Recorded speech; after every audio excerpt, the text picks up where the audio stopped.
les Gaulois, les Vikings, les Amérindiens et les Aborigènes. Quel est le point commun entre ces quatre peuples? Ils n'ont jamais pondu un seul livre.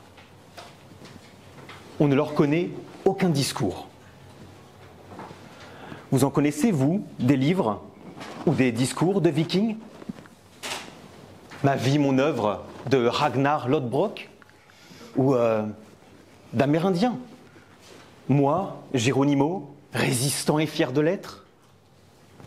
César Mathuet de Vercingétorix? Ça n'existe pas. La grande différence entre ces peuples et nous, c'est qu'ils n'ont laissé aucun livre, aucun discours.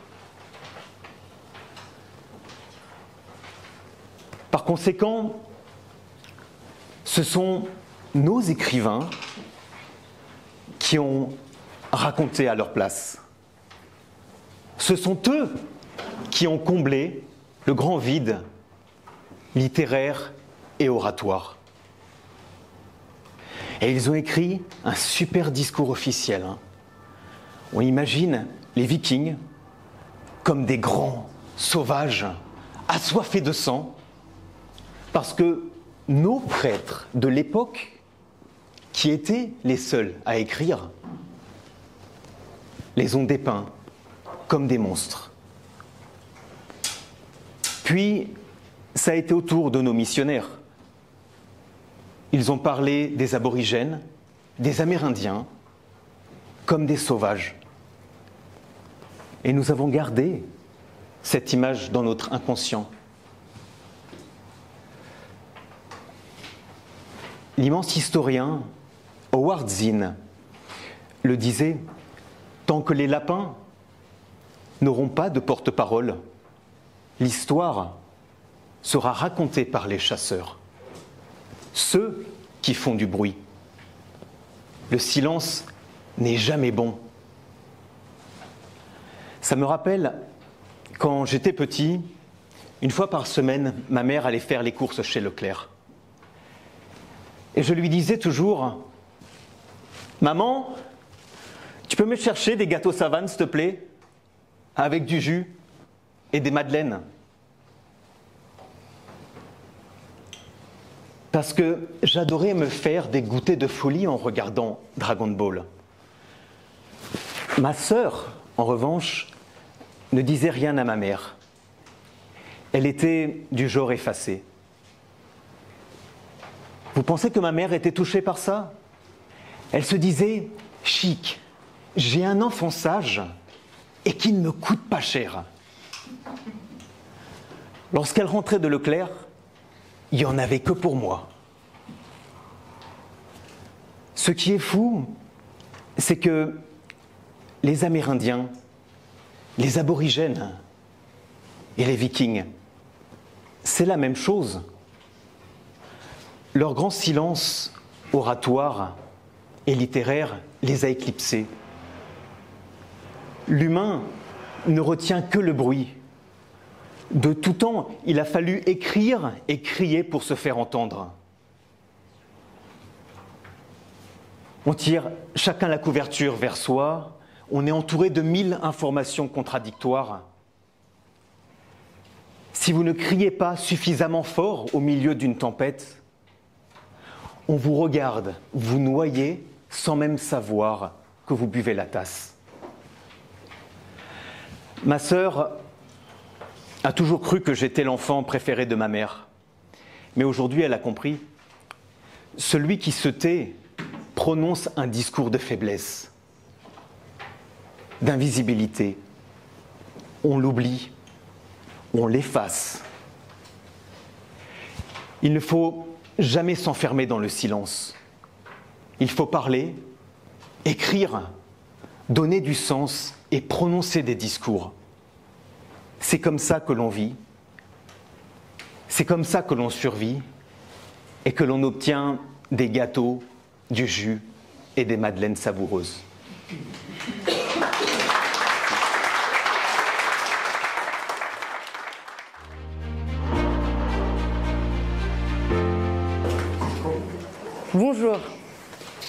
Mesdames et messieurs, je suis hyperactive.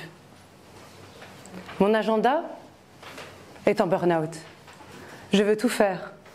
Apprendre l'italien, du yoga aérien, militer pour des causes que je ne prends même pas le temps de comprendre, prendre un goûter avec la sœur de Moad.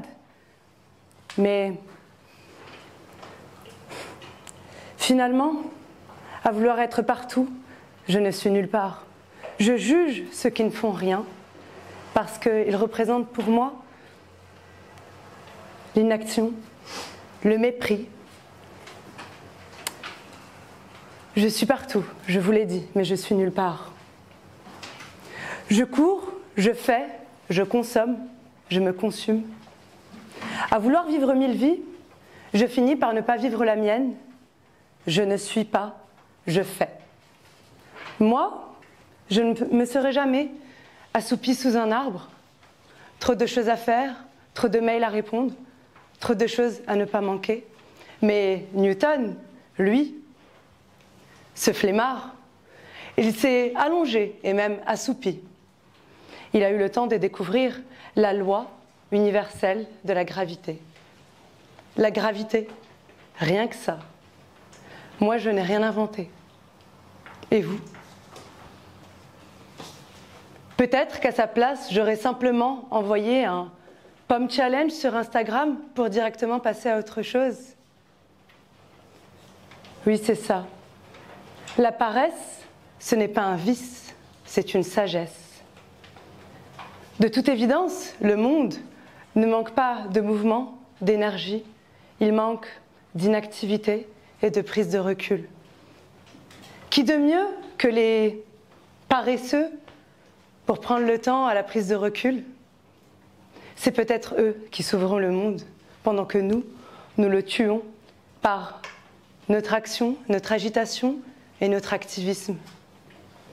Je rêve que certains de nos gouverneurs oublient leur réveil et fassent la grasse matinée, qu'ils s'en aillent faire la crêpe à la plage. C'est mieux que de tuer le monde. Alors oui, aujourd'hui, je suis venue faire l'éloge de celle que j'ai toujours méprisée, la paresse. C'est dans l'oisiveté que naissent les idées. C'est dans l'ennui que surgissent les rêves. Pour moi, peut-être qu'un jour de tomber à terre sur les rotules, il est peut-être temps pour moi de me mettre à genoux et d'épouser la paresse. Avec elle, je ne ferai pas tout, c'est certain, mais je veux en jouir de mon droit à la paresse, comme le défendait Paul Lafargue. Oui, avec elle, je ne ferai pas tout, mais je ferai mieux, à mon rythme, et surtout, je serai. Merci.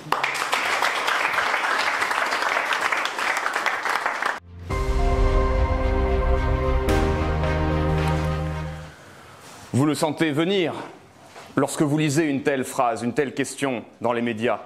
C'est qu'il va s'en suivre une diatribe, que dis-je, une croisade contre tous les méfaits que vous causent les réseaux sociaux.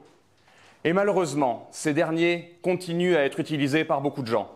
Il faut donc en remettre une couche, en insistant peut-être sur un angle différent, celui pris habituellement, ou plutôt que de parler de menaces pour la démocratie qui, à l'ère de l'individualisme, devient une notion floue et évanescente, parler de vos intérêts à vous et de ce que les réseaux sociaux vous empêchent pour vos objectifs.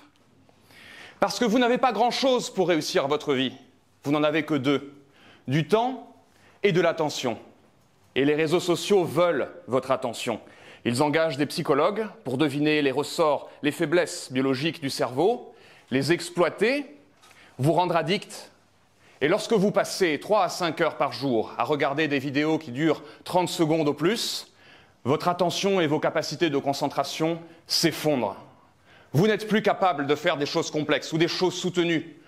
Adieu les mathématiques ou les métiers de l'artisanat. Vous êtes une personne sans qualification. Vous aviez du temps et de l'attention, vous n'avez plus que du temps. Et du temps qui dure longtemps, lorsqu'on est livreur Uber Eats et qu'on a plus de 50 ans. Ce sur quoi les réseaux sociaux jouent, c'est nos bas instincts.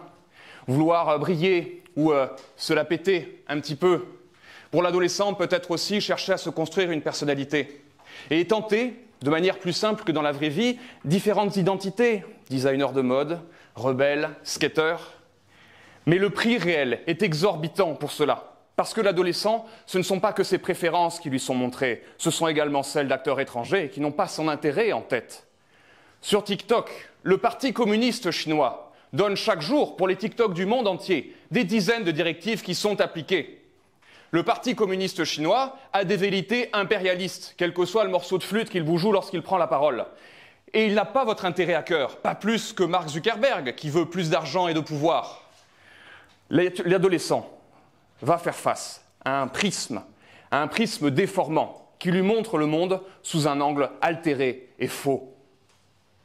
Et puis, quand on parle du déni des clubs de lecture qu'il y aurait sur TikTok et qui donc justifieraient qu'on s'y rende, lorsque vous allez au Parc des Princes pour suivre un match du Paris Saint-Germain, vous n'amenez pas le Tractatus de Wittgenstein parce que vous vous dites que c'est le meilleur endroit pour le lire, pas vrai?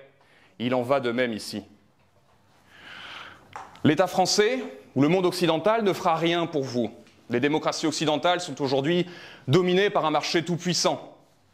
Yanis Varoufakis, le ministre grec des Finances lors de la grande crise grecque, nous parle de techno-féodalisme comme successeur à la démocratie, un monde où le cloud règne en maître, les seigneurs possèdent le cloud et les serfs, au sens médiéval du terme, produisent des données dans le cloud dont ils ne peuvent s'extirper. Essayez de partir de TikTok avec vos contacts et vos messages, c'est peine perdue. Et vous êtes captifs. On peut parler de serfs numériques, mais pour être plus positif, et puisque le cloud, notion atmosphérique, je préfère la notion de cerf-volant. Que faire face à cela? Bien, je viens de vous montrer qu'il n'y a pas de liberté, il n'y a pas de libre arbitre, il n'y a pas d'indépendance, pas de respect de vos objectifs, tant que vous ne quittez pas ces réseaux sociaux. Et la première chose à faire, c'est de se connecter au réel. C'est d'appeler mamie. Mamie, elle a vécu toute sa vie sans ces conneries que sont les réseaux sociaux. Elle s'ennuie, elle a du temps libre. Vous pouvez l'appeler toute la journée. Elle en sera contente, vous aurez fait une bonne action, elle vous donnera des conseils. Et après avoir appelé mamie, vous pourrez vous dire que vous pouvez faire la même chose pour vos amis, par exemple. Utiliser une application de messagerie dite point à point, comme Signal, qui ressemble au même nom que le dentifrice. C'est comme WhatsApp, c'est la même facilité d'utilisation, sans Mark Zuckerberg qui fait de l'argent. Vous savez, celui qui a prêté allégeance à Donald Trump. Mais vous voulez peut-être que Donald Trump ait plus de succès et plus de popularité. L'appel à mamie, le refus de la soumission, aller à la salle c'est bien, la guerre moderne est aussi psychologique. Vous devez rejeter les tentatives d'aliénation psychologique pour retrouver votre liberté et mener à bien vos objectifs.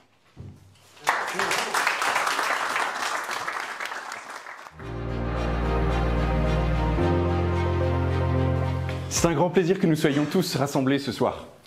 J'espère que nous sommes au complet. Parce que la dernière fois que je suis venu ici, le coup près était à 19h. Et j'ai eu le malheur d'arriver à 19h03. Pas de chance, porte close. Donc j'ai pas pu assister à la séance qui avait l'air très intéressante. Mais cette fois-ci, on est tous présents. Ceux qui sont arrivés à 18h50, ceux qui sont arrivés à 19h15, à 19h30, et c'est bien, je pense que c'est une bonne chose. Mais donc la dernière fois, est-ce que c'était une mauvaise chose que je sois arrivé en retard? Au fond, je ne saurais pas vraiment répondre à cette question parce que je crois que le temps est un peu ambivalent. Le temps, si on regarde les 9 mois qu'il faut pour qu'un petit bébé se développe dans le ventre de sa maman, c'est aussi le temps de toute une vie où, seconde après seconde, notre corps est attaqué par ce même temps. Le temps soigne, mais le temps corrompt. Le temps peut révéler et le temps peut enfouir. Donc je ne sais pas. Le temps est un maître insistant qui n'a pas de retenue, qui n'attend pas, qui ne s'attendrit pas, qui ne se détend pas. Et ça ne m'aide pas à répondre à cette question. Et là, j'ai 5 minutes. Un peu moins maintenant. Ces 5 minutes, est-ce que c'est une bonne chose? Mais je crois que c'est une bonne chose. Merci de m'offrir cette opportunité. Mais en soi, c'est neutre. Et si je suis pris par le temps, en fait, je vais me mettre à bégayer, à bafouer, et en fin de compte, ce ne sera pas une bonne chose. Alors je crois qu'il faut renverser la perspective. C'est-à-dire, je vais décider de prendre le temps pour devenir moi-même son maître. Et dans le temps qui m'est imparti, je peux faire ce que je veux. Je peux faire des choses, par exemple, mettre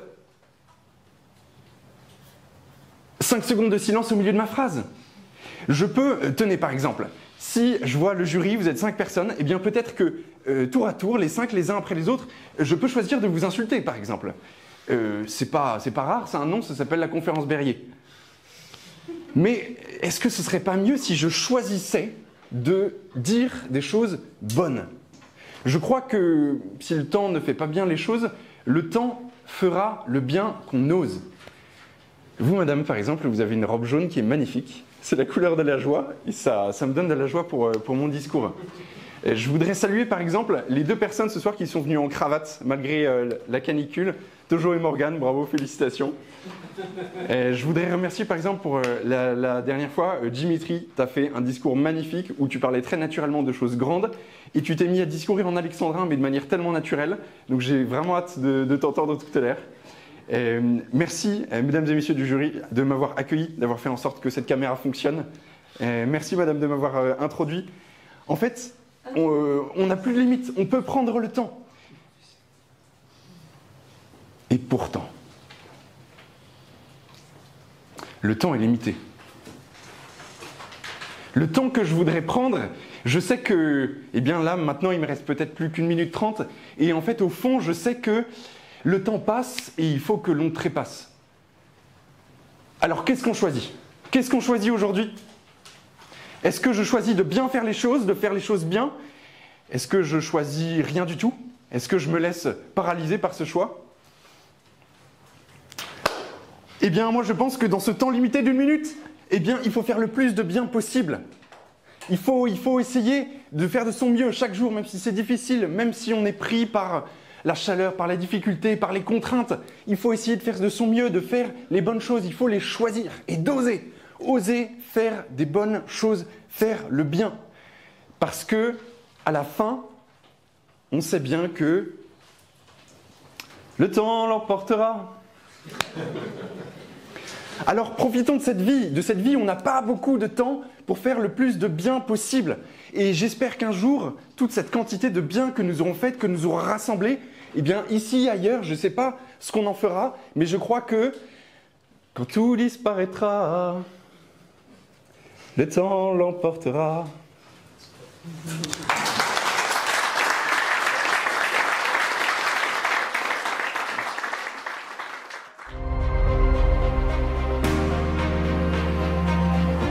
Mentir pour le bien, est-ce bien ou mal? Je pense que c'est maladroit surtout. Et bien qu'il soit intéressant de se poser la question, j'ai du mal à comprendre votre position. Car nous accorderons tous à dire que mentir pour le mal, c'est mal, n'est-ce pas? Alors quelle que soit votre volonté, la noblesse de votre motivation, mentir, c'est mal. Il n'y a pas de bon mensonge. Tous les mensonges nuisent à l'humanité. Et c'est un problème moral. Kant nous dit que pour agir moralement, il faut agir selon la maxime qui dit que tu veuilles qu'elle soit ainsi une loi universelle. Ça paraît complexe au premier abord, mais je vais vous expliquer. Vous considérez-vous comme quelqu'un de moral? Je suppose que oui. Vous aussi, je suppose. Et je pense, et j'aime à croire que nous partageons tous cet état d'esprit. Alors prenons un sujet au hasard, le mensonge. Voulez-vous que le mensonge soit une loi universelle? Non. Donc il est immoral de mentir. C'est aussi simple que ça. Lorsque l'on se met à mentir, on prive les autres de leur liberté d'agir rationnellement. Si on se met à mentir, ça veut dire que des fois le mensonge est préférable, voire même acceptable. Et j'entends déjà des contradicteurs me dire qu'il vaut mieux une vérité qui fait Il vaut mieux un mensonge qui fait du bien plutôt qu'un... Oh, excuse-moi. Wow. Comme quoi, je ne serais pas un bon menteur, j'avais même pas à parler devant. Certains vous diront qu'il vaut mieux un mensonge qui fait du bien qu'une vérité qui nous blesse. Mais si la vérité blesse, dites-vous que le mensonge tue.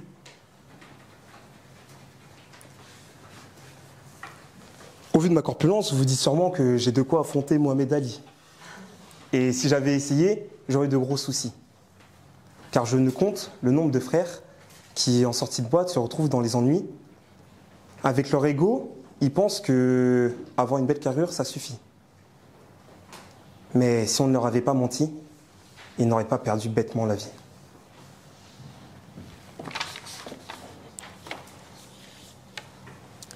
Pour les plus têtus d'entre vous, vous vous direz sûrement que est-ce que toutes les vérités sont bonnes à dire alors? Et il est vrai que lorsque j'étais plus jeune, on m'a dit que les bébés naissaient dans les choux. Mais je pense qu'on m'a pas tout raconté. On m'a aussi dit que le Père Noël existait. Mais je pense que ce n'est pas la vérité. Et si aujourd'hui nos États nous mentent pour nous protéger, on pourrait se demander s'il est légitime de mentir quelquefois. Mais même si ces mensonges sont justifiables, ils ne sont en rien justifiés. Car mentir, c'est asséner une double peine. Une fois la trahison découverte, cela engendrera de la haine, et au final, la vérité vous blessera quand même. Alors non, ne mentez pas. Dites les vérités. Car en disant la vérité, vous laissez à l'autre le choix. Le choix de vous faire confiance, le choix de vous confier ses faiblesses, ses forces, mais en lui mentant. Vous le privez de tout choix. Vous êtes responsable et vous lui volez sa responsabilité. Car s'il regrette de vous avoir dit quelque chose, c'est de sa faute. Mais si vous ne lui avez pas dit avant que vous alliez le répéter, cela devient votre faute. Alors continuez à mentir si vous le voulez. Vous pouvez vous persuader que c'est justifié, mais je me questionne sur votre moralité. Car mentir, c'est mal. Et mentir en pensant qu'on fait le bien, ça, c'est vénal.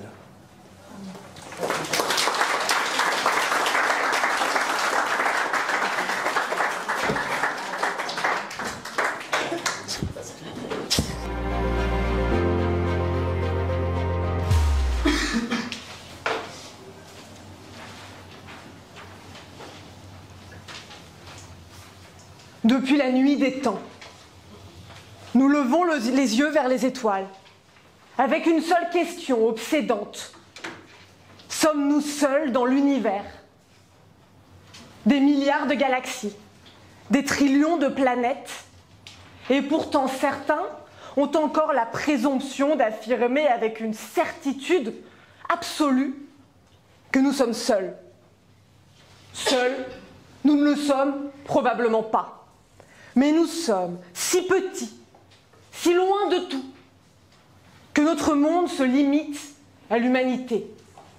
Notre monde commence il y a 2,8 millions d'années. Notre monde se termine peut-être demain. En spectateur de notre monde, le corail. Axel, le corail, il va te plaire. Année après année, jour après jour, depuis 900 millions d'années, le corail s'orne d'anneaux, marquant le temps qui passe, se faisant le témoin de notre monde, de ceux qui l'ont précédé et de ceux qui le suivront. 900 millions d'années, et pourtant il nous en aura fallu à peine 3 millions pour mettre toute l'existence du corail en péril. Le corail avance vers la fin de son monde. Le corail est victime de l'homme. Changement climatique, pollution, on connaît le tout patratra. Le corail meurt.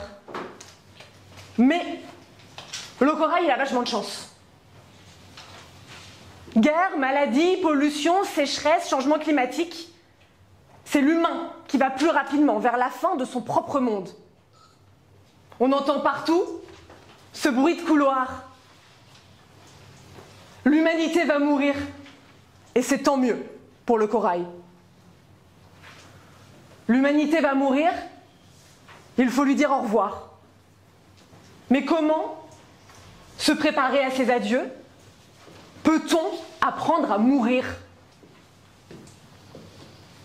La question est abyssale. Je vous en propose une deuxième. Avez-vous déjà joui? Si tel est le cas, vous avez vécu une petite mort. Vous avez appris à mourir. L'apprentissage de la mort ne se limite pas à l'orgasme.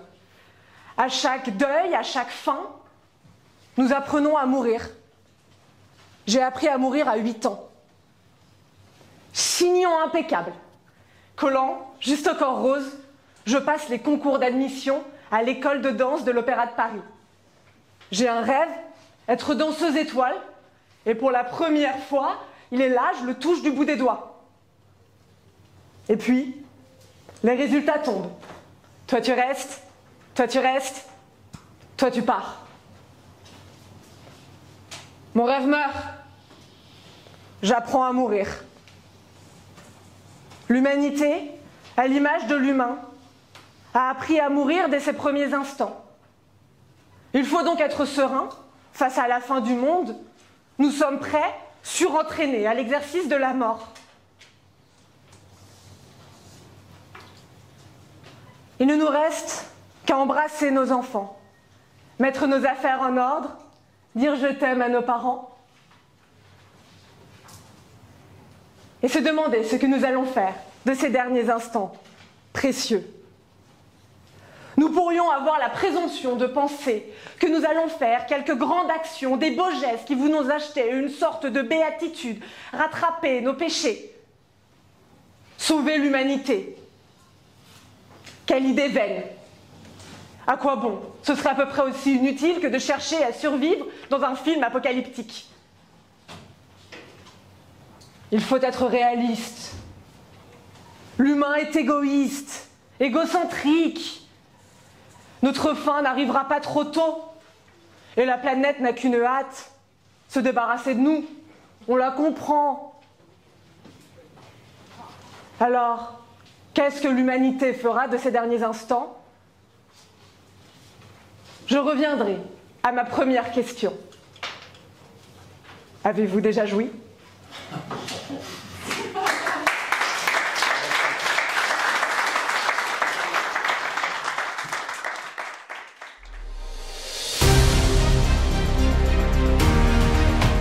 Mesdames et messieurs, peut-on être heureux sans être utile?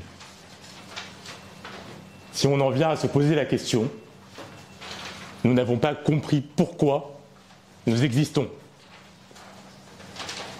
Peut-être y a-t-il une faille dans notre éducation. Aristote disait qu'éduquer l'esprit sans éduquer le cœur revient à ne pas être éduqué. Nous avons éduqué nos esprits sur le chemin de l'école, celui de la connaissance, et sur le chemin de la vie, celui des expériences. Mais l'éducation du cœur est tombée dans l'oubli. L'éducation du cœur, c'est celle qui nous remplit d'empathie, au point où rendre service à autrui devient aussi vital que de respirer. Sans l'éducation du cœur, nous ne vivons pas pleinement notre humanité. Être humain, c'est incarner l'humanité. Incarner l'humanité, c'est une responsabilité, celle de la rendre meilleure que ce qu'elle n'a été. Mesdames et messieurs, être utile pour les autres, c'est donner un sens à sa vie. Et pour cause, les êtres humains sont des êtres sociaux. Une erreur s'est produite. Veuillez rester. C'est pas mon discours, j'espère. Hein. Mesdames et messieurs, le cœur d'un véritable être humain bat pour vivre autant qu'il bat pour les autres. C'est pourquoi Martin Luther King incarne le rêve le plus célèbre. C'est pourquoi Olympe de Gouges est la déesse la plus humaine. Ils nous ont montré qu'on ne peut être heureux sans être utile. de par leur amour pour les autres et leur dévouement à une cause qu'ils croyaient juste, celle de permettre à chacun de mener une vie heureuse, indépendamment de la couleur de ses billets, de ses idées ou de sa peau. Mesdames et messieurs, si nous voulons être heureux, éduquons notre cœur maintenant. Car la mort nous apprend qu'une vie heureuse se construit dans le présent. Et je sais que la souffrance du monde pèse trop lourd. Mais croyez-moi, la vie nous a donné un atout qui pèse tout autant. Notre parole, de nos mots dépendent du sort d'une vie. Ainsi, l'enfant qu'on a traité de tous les noms finit par se perdre dans le néant. Cet enfant, c'était peut-être vous. Cet enfant, c'était vous. Cet enfant, c'était moi. Aujourd'hui, je suis heureux. Et si je mène une vie heureuse aujourd'hui, c'est parce que des gens se sont rendus utiles pour moi. Avec des paroles réconfortantes, vivifiantes, des mots que je n'échangerai jamais, pas même pour 18 carats. Alors oui, on peut être heureux, à condition d'être une richesse sociale, de répandre une parole saine tout autour de soi. Je dirais même plus, du fait d'être heureux et utile, dépend notre bonheur. Mais quel bonheur! Le bonheur qui pèse 18 carats? Celui de Crésus ou de Mansa Moussa? Le bonheur qui roule en Rolls-Royce? Le bonheur qui dîne sur un bateau-mouche, avec vue sur la Dame de Fer? Ou le bonheur qui séjourne à 15 minutes d'ici, au Plaza Athénée, 25 avenue Montaigne, 75 008 Paris? Aucun d'entre eux. Car ça, mesdames et messieurs, c'est de l'individualisme. Ça ne rend service à personne, si ce n'est nous-mêmes. Le vrai bonheur est un idéal qu'on ne trouvera pas. Pourquoi? Parce que nous, les humains, nous existons pour le créer. Le vrai bonheur, c'est d'être humain. Et être humain, c'est être heureux. Et finalement, ce qui me rend heureux ce soir, c'est d'abord le discours d'Axel. En t'entendant chanter, je me suis revu au cours de catéchisme, j'ai vu le Saint-Esprit, que dis-je, le Saint-Orgasme, descendre sur moi. Et plus sérieusement, ce qui me rend heureux ce soir, c'est de revenir. L'an dernier, j'étais là, mais je n'ai pas su me rendre utile. Thomas Roche, qui était professeur ici, m'a posé une question. Qu'est-ce que le stoïcisme? Et je n'ai pas su lui répondre. Je suis revenu. Bravo.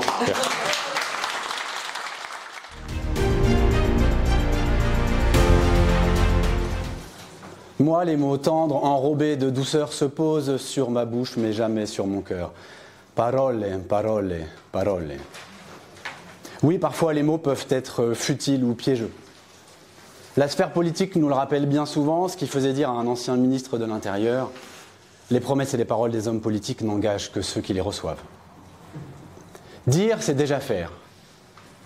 Cela questionne le pouvoir des mots, dire, et la valeur des actes, faire. Alors oui, parfois, les mots sont piégeux, futiles ou inutiles. Mais leur pouvoir est indéniable. Qu'en dire du pouvoir des mots en quelques minutes? Tout d'abord, les mots façonnent nos récits. Ils façonnent notre construction de notre vision du monde. C'est ce qui faisait dire à Henri Bergson, le philosophe, que ce qui distingue notre espèce, Homo sapiens, des autres espèces, c'est parler en inventant. Dire, c'est inventer. Dire, c'est donner vie à la faculté d'imaginer. Dire, c'est créer. N'avez-vous jamais été inspiré, transporté, bouleversé par des paroles, par des citations célèbres ou anonymes?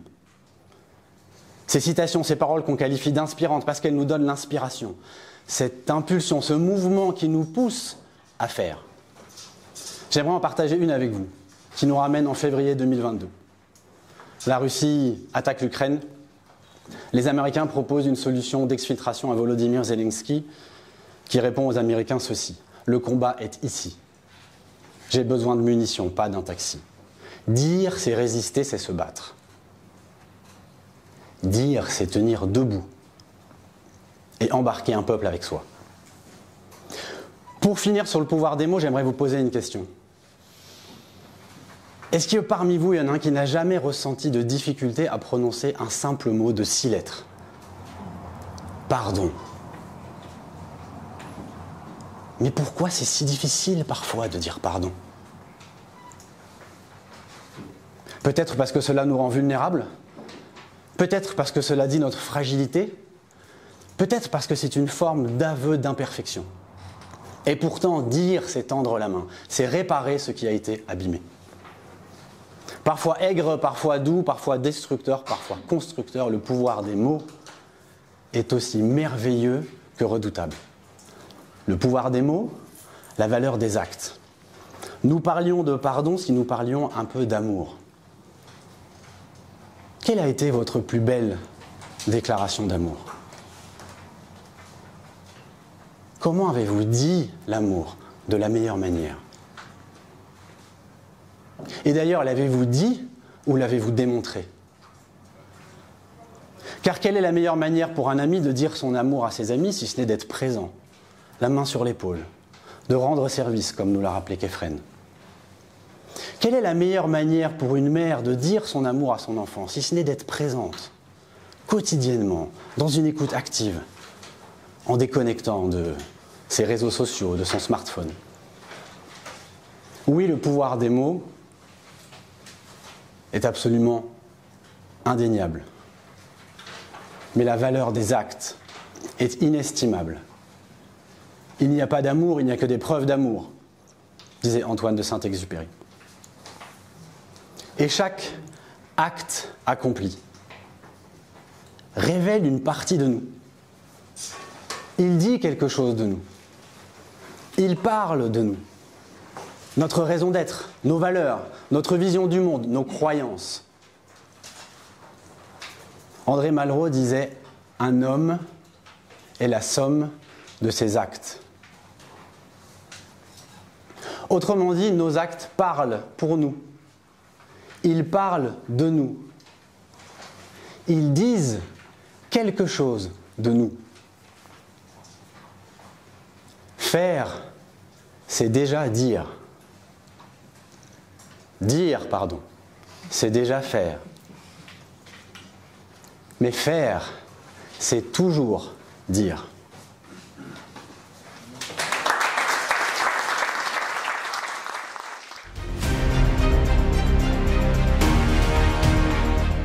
Mesdames et messieurs, faut-il choisir entre être et paraître? La question persiste et pourtant, aujourd'hui, tout semble se jouer dans l'image. Le sourire parfait sur Instagram, la story bien cadrée, le profil bien soigné sur LinkedIn. On nous fait croire que notre valeur se résume uniquement à ce que l'on montre. On nous dit « sois toi-même, mais pas trop ». Reste authentique, mais attention à ce que les autres vont dire. Comme si nous étions condamnés à porter un masque, rentrer dans une case, cacher nos failles derrière des murs. Voyez-vous, on nous invite à cacher nos failles derrière des murs depuis notre tendre enfance, car dès lors, on nous apprend à se forger une image. On nous dit de rester sage, de ne pas être trop, et on finit par taire notre personnalité. À l'école, on veut les meilleures notes pour plaire aux professeurs. Au travail, on cherche à être plus extraverti afin d'obtenir la promotion et peu à peu, on finit par confondre le visage et le masque. On oublie qui l'on est en pensant devenir ce que l'on montre. Mais voyez-vous, ce n'est pas facile. Il faut savoir rebondir. On nous dit de rester authentique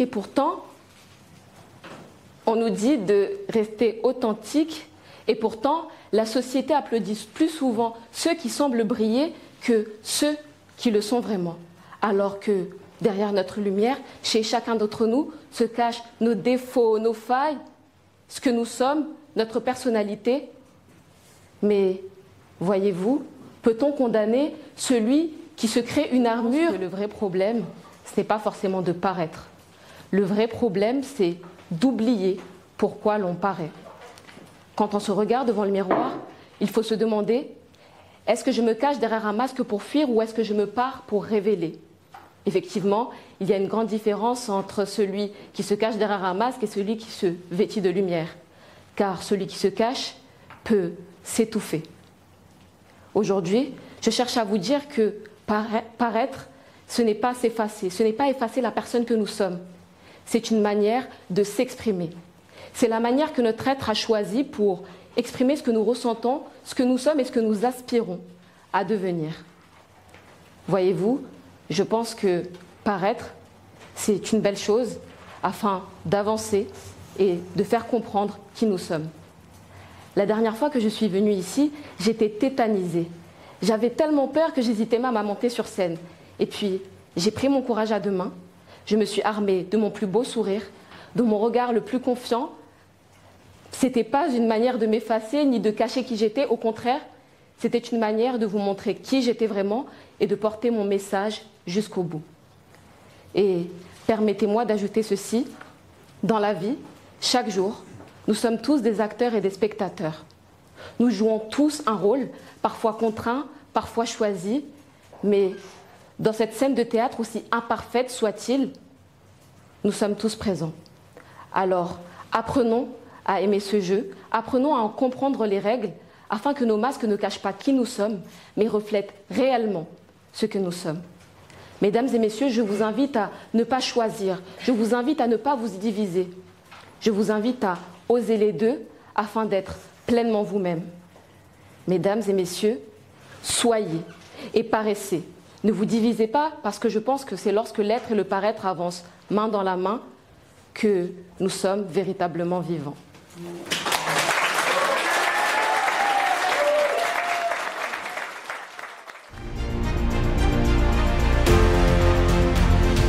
Avec cette canicule, je me vois déjà à la plage. Vous sentez, vous aussi, cette chaleur qui nous enveloppe? On est là, à 100% présent. On est tellement présent à cette expérience qu'on entend le clapotis des vagues où on ira se rafraîchir. Et on sent sur la peau les grains de sable collés avec la crème solaire. Un groupe de jeunes gens nous dépasse, justement prêts à plonger. Et là, tout s'arrête. De quoi j'ai l'air? Est-ce que mon maillot de bain est tendance? N'ai-je pas un poil qui dépasse? Un bourrelet de travers? De quoi ai-je l'air sur cette plage, affalée comme un cachalot? Ces discours, personne ne me les a dit. Ils sont là déjà, dans mon esprit. Car ces injonctions à l'apparence sont à l'intérieur de nous. Et c'est là que réside la douleur. Cet écart qu'on nous vend entre ce qu'on est et ce qu'on est censé apparaître aux yeux des autres. Pensez à ces industries du complexe mode beauté que décrit et dénonce si bien Mona Chollet. Ces milliers d'euros dépensés pour ouvrir des salles de musculation qui font fureur avec tous ces adolescents qui sont influencés par les réseaux sociaux et le contenu masculiniste qui s'y répand. Pensez à ces milliers qui sont également dépensés de façon douloureuse dans les salons de beauté.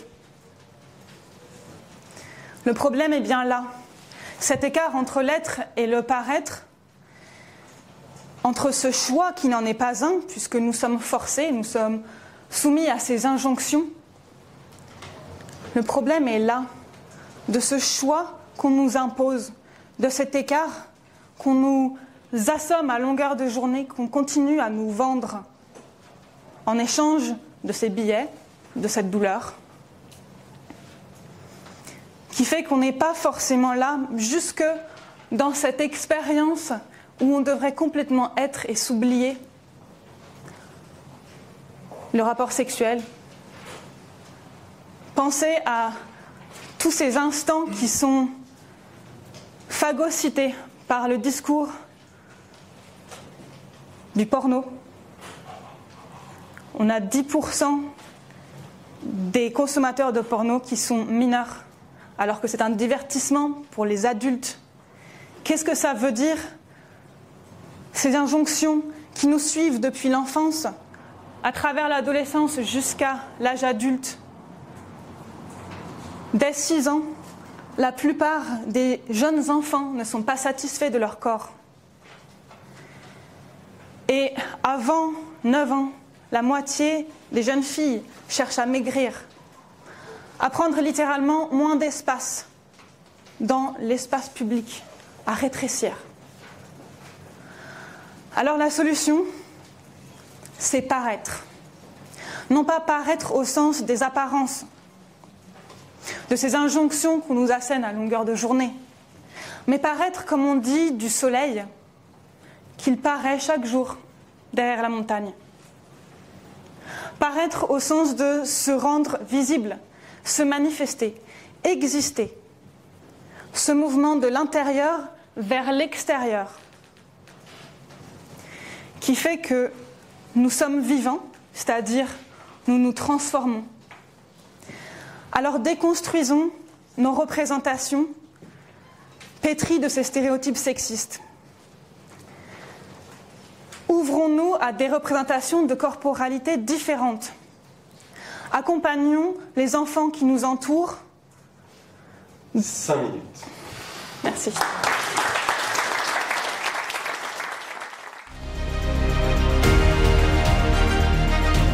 Tensions géopolitiques, guerre, crise économique, catastrophe écologique, télé-réalité, TikTok, le monde va mal. On aimerait rêver à des jours meilleurs. Alors, il m'est arrivé récemment, dans cette humilité qui me caractérise, d'imaginer comment je m'y prendrais si j'avais 5 minutes pour changer le monde. Si j'avais 5 minutes pour changer le monde, je passerais la première minute pour remettre le beau en son centre. Le beau qui transcende, celui qui donne du sens. Ce beau qu'on oublie au profit de la productivité. J'investirais dans le beau le plus simple, le plus pur, l'éducation. Pour multiplier ces choses qu'on ne fait plus, ces gestes oubliés, ce don de soi où l'on s'oublie. Si j'avais 5 minutes pour changer le monde, je passerais la 2e minute pour prendre mes responsabilités. Avec les pouvoirs que j'aurais, je pourrais chasser les tyrans, les dictateurs, les profiteurs, les manipulateurs. Je pourrais remplacer les monarchies, les oligarchies, par la démocratie et permettre aux peuples de la Terre de prendre leur destin en main. Je désarmerais le monde pour que plus jamais les hommes ne tombent sous les bombes, pour que plus jamais des femmes ne disparaissent dans les flammes et pour que plus jamais ne s'entendent les cris des enfants devant les tombes. Ce sera un monde sans armes, sans guerre, sans haine. Si j'avais 5 minutes pour changer le monde, je passerais la 3e minute très agacée. Car des voix contre moi se seraient levées. Et je ne comprends pas. J'aurais remis le beau sur le devant de la scène. À travers le monde, j'aurais brisé des chaînes. Et pourtant, certains, sans doute sans talent, mais sentencieux, arguent ne pas pouvoir s'exprimer. On me reproche l'ingérence. Pardon ? J'ai rendu le monde plus beau, plus parfait, et pourtant, certains réclament le monde d'avant.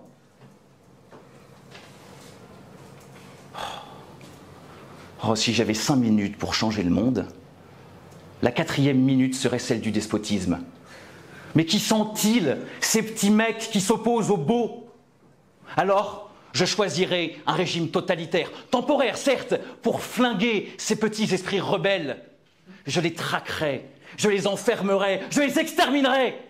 Mais oui, mon monde si beau, mon monde si fleuri, mon monde si lisse, ce monde-là, il vaut bien quelques sacrifices. Et grâce à ça, je changerai les esprits et viendra enfin l'avènement du beau, de l'égalité et de l'amour, parce que c'est ça ce que je propose, l'amour!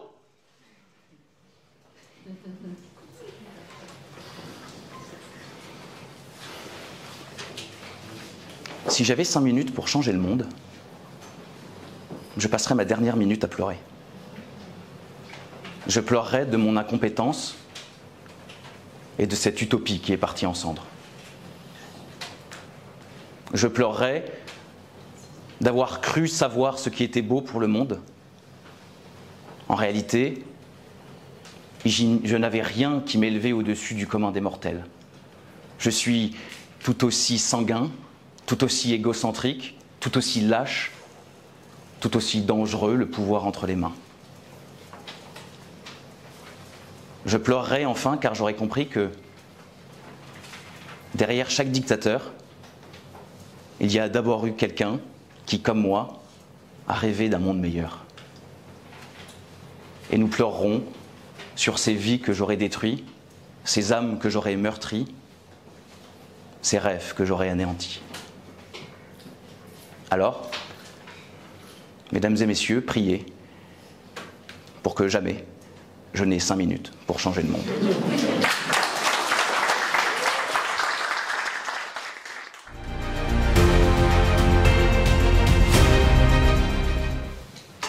« 5 secondes.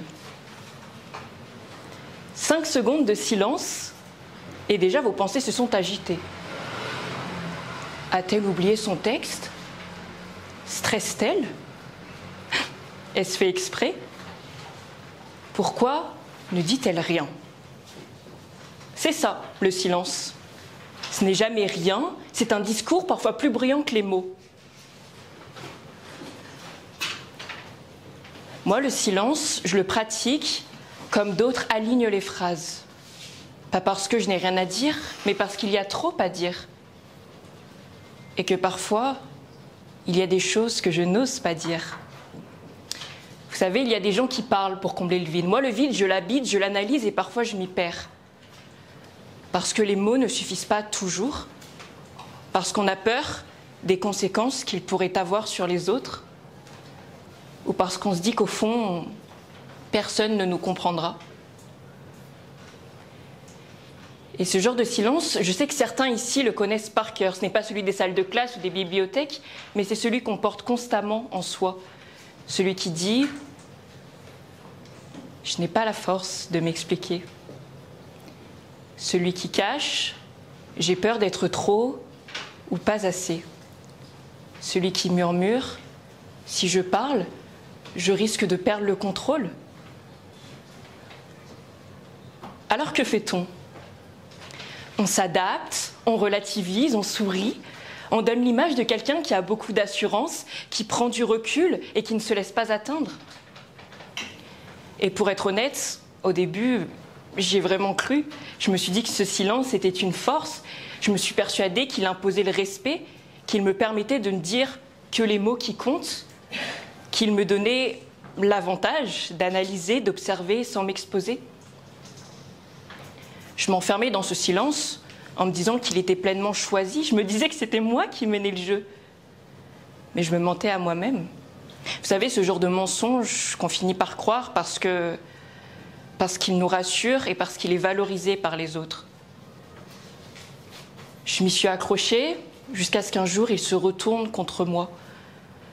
Parce que la vérité, c'est qu'au fond, ce genre de silence n'est qu'une bombe à retardement. Il étouffe ce qui tremble à l'intérieur, il dissimule les craintes, les doutes, les failles. Il devient un moyen de fuir, un repli sur soi. Parce que oui, parfois ce n'est pas l'intelligence ou la sagesse qui nous fait taire, mais c'est la peur. Et puis il vient toujours ce moment où on réalise que ce silence n'est plus uniquement une protection, mais s'est transformé en mur. Un mur réel et épais qui nous sépare et nous éloigne indubitablement des autres. Et c'est là que tout se brouille, se complique. Parce que la vérité, c'est aussi que ce silence a toujours plusieurs visages.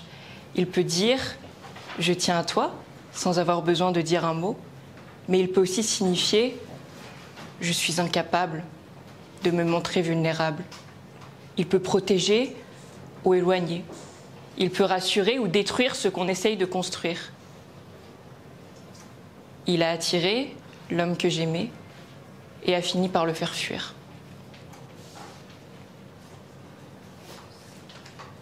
Au fond, derrière chaque silence, il y a une raison, une histoire, un décalage, un besoin d'être vu pour ce qu'on est sans avoir à tout expliquer. Alors, parfois, essayons de davantage écouter. Écouter les autres, s'écouter soi, vraiment, même lorsque personne ne parle. Surtout quand personne ne parle. Ce soir, devant vous, j'ai essayé un peu de briser le mien, avant que le silence de ma peur ne devienne une peur de ce silence. Et surtout parce qu'après, il n'a plus tout à fait le même goût. Je vous remercie donc de m'avoir écouté, je vais devoir me taire de nouveau. Mais avant, rappelez-vous, même dans le silence, je continuerai de parler.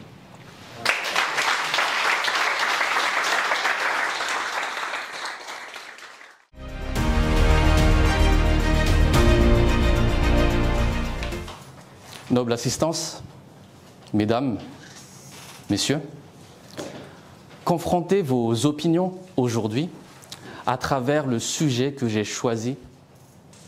C'est comme vouloir attacher le vent. Car en effet, nous partageons le même ciel, mais nous ne suivons pas les mêmes étoiles. Et il en va de même pour les opinions de chacun.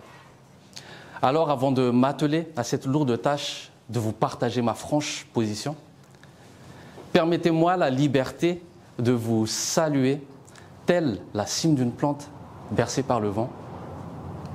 Je m'incline devant vous par respect et me redresse pour vous présenter mes hommages, salutations et vœux.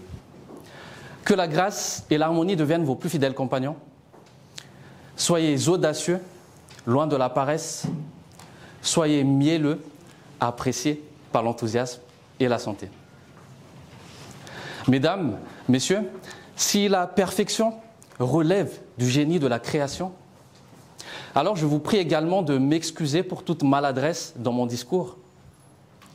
Et maintenant, telle une affaire bien ficelée, grâce à un accord bien concédé, la parole m'a été donnée.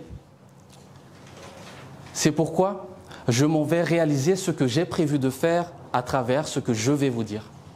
Car oui, dire, c'est déjà faire. Dire, c'est déjà faire. L'instant d'un « je t'aime », on s'engage pour l'éternité. D'un « je ne t'aime plus », on se défait de notre moitié. Dire, c'est déjà faire. D'un « oui, je veux bien t'aider », on façonne l'espoir. D'un « non, je suis désolé », on condamne sans le vouloir. Dire, c'est déjà faire. D'un « pourquoi pas », on réinvente le monde. Et d'un « pourquoi moi », on invite le monde à se réinventer sans nous. Dire, c'est déjà faire à travers 3 mots chuchotés entre initiés. Liberté, égalité, fraternité. Et nous voici dans la continuité historique d'une révolution passionnée. Alors, très bien me direz-vous, mais que fait-on de ceux qui ont dit et n'ont rien fait? Sachez, mesdames et messieurs, que dire et ne rien faire, c'est déjà faire. C'est déjà faire le choix de tout laisser à demain. C'est déjà faire le choix de laisser passer le train. C'est déjà faire le choix du hasard qui s'exprime à la place de notre conscience. Dire et ne rien faire, c'est déjà faire le choix de ne pas entrer dans la danse, car oui, la vie est une danse qui s'arrête à la dernière mélodie. Et dire, c'est déjà faire le choix de chanter tant que nous sommes encore au refrain de la vie. Mesdames, messieurs, nous venons de constater le pouvoir de la parole extériorisée. Voyons maintenant ce qu'il en est des discours internes émanant de notre pensée. Et pour cela, observons les orateurs ici présents. Dire, c'est déjà faire, car un jour, nous nous sommes dit prêts pour cette belle aventure, et le temps d'après, nous voici dans ce lieu en tant que participants. En portant dans cet élan de parole nos proches, attirant dans le public des âmes curieuses et bienveillantes, vibrant des mêmes angoisses, comme si le dernier mot de notre discours était le reflet de votre signature. Mesdames, messieurs, dire « c'est déjà faire » signifie que notre parole est semblable à une source d'eau vive intarissable. Il nous appartient de prêter attention à ce que nous souhaitons en faire. Et pour conclure, je me tiens ici debout devant vous, quelque peu essoufflé, je pense avoir tout dit. Ma voix précédant mes genoux, laissons le courage faire le reste. Je vous invite à mettre au défi tout ce que je viens de dire à travers une expérience qui va au-delà de votre personne. Ce soir, en rentrant chez vous, choisissez une personne auquel vous tenez, celle qui est en plein doute ou en plein projet. Appelez-la, dites-lui « Je crois en toi, tu peux y arriver, comment puis-je t'aider ?» Et là, vous verrez que telle une évidence qui s'est laissée chercher, dire tout ça, c'est déjà faire le choix d'aller avec l'autre dans le sens de sa réussite.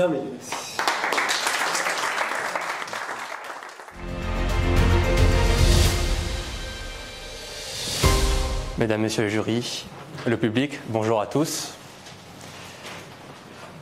Je vais vous conter une histoire d'un jeune homme fan de basket qui, tous les jours, s'entraînait à en oublier de manger, de dormir, de vivre avec sa famille et ses amis. Il s'est donné corps et âme pour ce sport, au point de s'en salir la santé. Mais c'est pas grave. Un jour, lors d'un match de basket, il donna toute son âme, tout ce qu'il pouvait faire pour gagner. Et ses adversaires, si on peut dire comme ça, l'ont battu à plat de couture, lui ont laissé aucun répit. Il s'est retrouvé à genoux, par terre, les larmes coulant le long de ses joues.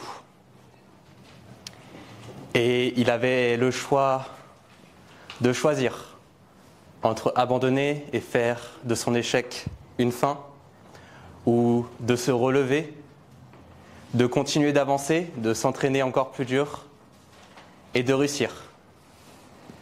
Ce jeune homme, c'est moi. Il a décidé de se relever, de continuer à avancer. Et la bonne nouvelle, c'est qu'au match retour, il a gagné.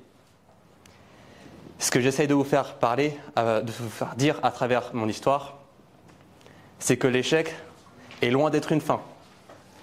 C'est un début. Et j'ai pu constater, à l'aide de ma courte vie, car je pense être le plus jeune ici, qu'il y a 3 profils de personnes face à l'échec. Le premier, celui qui n'ose pas, qui a peur, qui abandonne. On ne peut pas parler d'échec ici parce qu'il n'a même pas eu l'audace de se mettre au devant de la scène. Ensuite, il y a la deuxième personne, celle avec un peu de cran, qui décide d'aller devant le jury, devant le public, de parler mais qui échoue, qui s'effondre et par la peur du jugement des autres, par la peur de rater à nouveau, abandonne, ne recommence plus et oublie. Et enfin, il y a la troisième personne, celle qui est représentée par les plus grands, ceux qui sont devenus des stars, des personnes connues, des personnes qui ont réussi à atteindre leurs rêves, ceux qui n'abandonnent pas, ceux qui recommencent, qui reviennent au devant de la scène, échec après échec, jour après jour, jusqu'à réussir à atteindre leur objectif. Je vais vous parler d'une astuce de Michael Jordan. Elle s'appelle le Next Move. Dès l'échec, à la seconde où l'échec a eu lieu, il se dit une seule chose, next move. Quelle est ma prochaine action? Qu'est-ce que je vais faire maintenant pour pouvoir réussir la prochaine fois? C'est ce message, c'est cette idée qui m'a permis d'avancer et de me présenter aujourd'hui face à vous, plein de courage. Donc je vais revenir au sujet de base, l'échec est une fin en soi. Je vais vous le dire, ça dépend des personnes. Mais pour moi, non, ce n'est pas une fin. C'est le début d'un rêve que j'espère pouvoir atteindre. Merci à vous.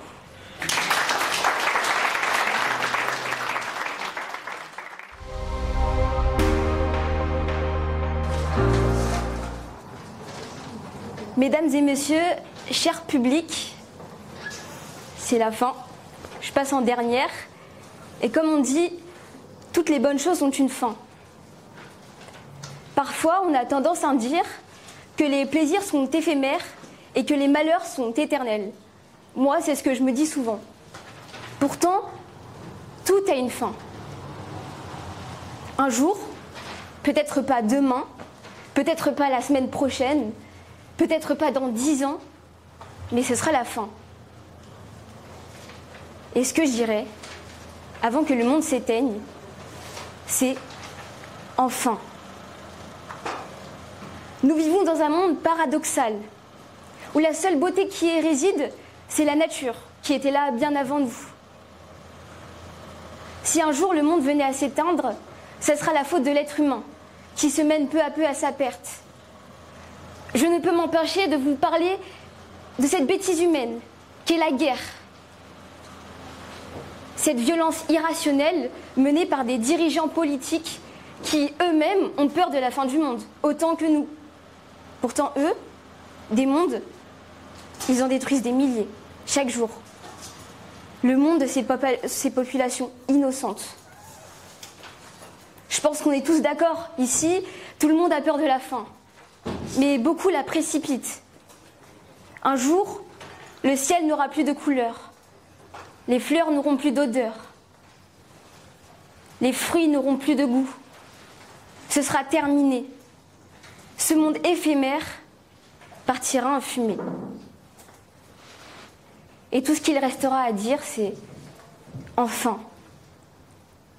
Dans ce mot réside la fatigue d'un monde trop vieux, l'attente d'une paix promise, le soulagement d'en finir.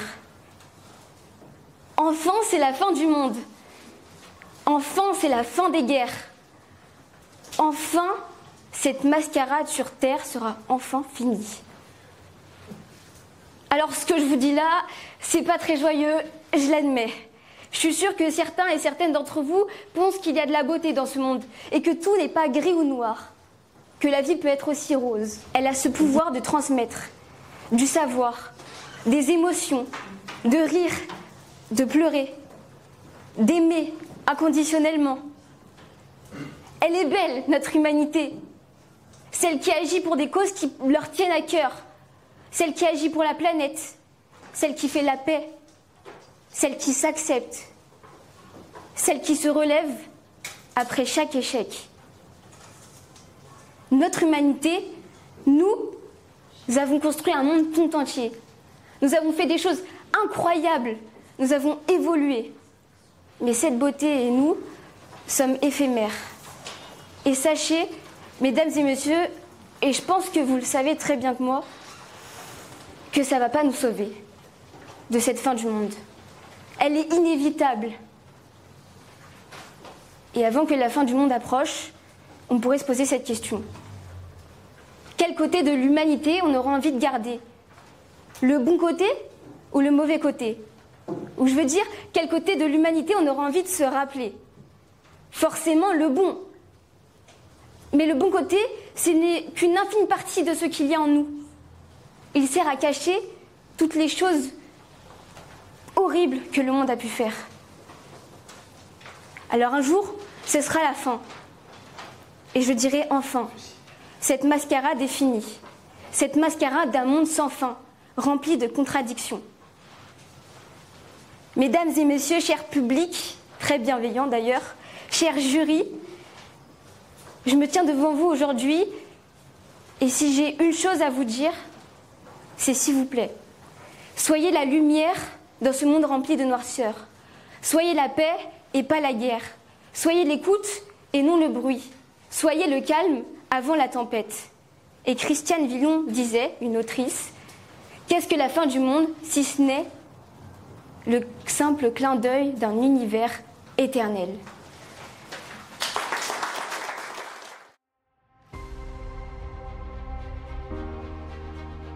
Merci en tout cas à tous les candidats. On a senti le travail qui avait été fait. On a senti aussi, je peux me permettre de le dire parce que c'est vraiment général, et c'est une réflexion que nous menons à l'école, l'importance du discours écrit. Et c'est une chose, pas chez tous, mais chez beaucoup, on sent un peu trop le travail de rédaction, comme s'il était impossible de, à partir du public, tout d'un coup construire un discours totalement improvisé. Et ça, c'est un conseil que nous donnons à tous nos élèves aujourd'hui.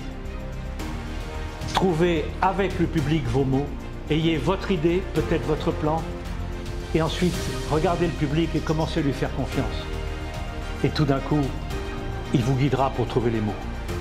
Vous aurez l'idée en tête, une décision que vous aurez, c'est que cette idée, vous la transmettrez, ça c'est pas négociable, mais le chemin pour la transmettre, comptez sur le public que vous regardez pour vous le donner. Le chemin des mots, du ton et du rythme. Comptez sur le public. Et là, on sent globalement, mais c'est vrai dans beaucoup de concours, hein, l'apologie de l'écrit, c'est une prison. Je me permettrai simplement de citer Céline, grand romancier dont on peut penser ce qu'on veut pour ce qu'il a pu écrire par ailleurs. Céline qui disait en parlant de ce roman, ou des romans en général, un roman c'est une pierre tombale, sigille l'auteur. Voilà, c'est simplement quelque chose que c'est gai. Voilà, c'est essayer de faire plus confiance au public. Il pourra vous guider pour parler. N'essayez pas de tout rédiger avant. Voilà, c'est un conseil général. Hein, voilà, conseil général, rien à voir avec un département d'ailleurs, mais bon, voilà. Alors, nous allons d'abord remettre le prix du public, à tout seigneur, tout honneur, et j'appelle Sonia pour remettre ce prix, en commençant par le troisième. Vous les avez ?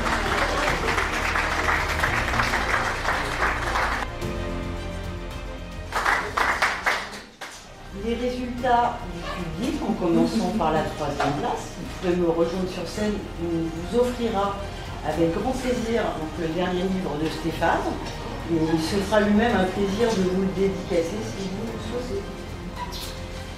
En troisième position du vote du public, nous avons Loubna.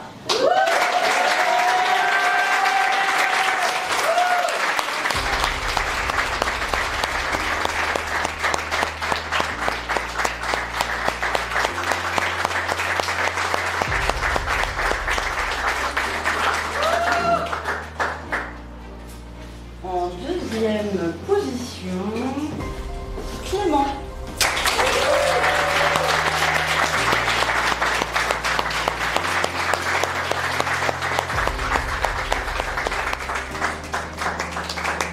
Et vous avez choisi Louis.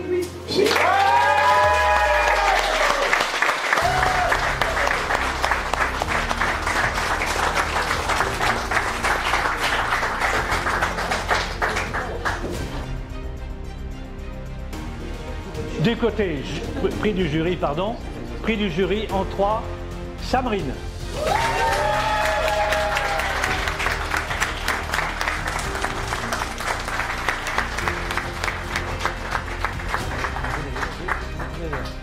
En 2, Kefren Iliam.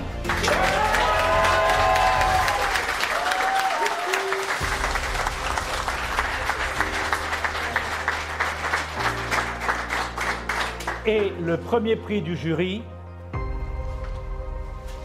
il est sur scène, c'est Clément. Vous avez déjà un livre.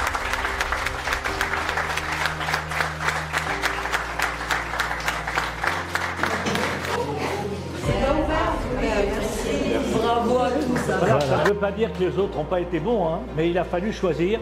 Je peux vous dire qu'on a sérieusement débattu dans le jury. Hein. On a sérieusement débattu, il y avait beaucoup d'idées, ça a été un choix pour nous, et ce n'est pas une façon de dire, hein, ça a été un choix difficile. Voilà, je dis ça pour rassurer aussi les autres, parce que vraiment il y avait aussi des choses qui étaient excellentes, et non, on a dû choisir. Voilà. Merci à tous en tout cas.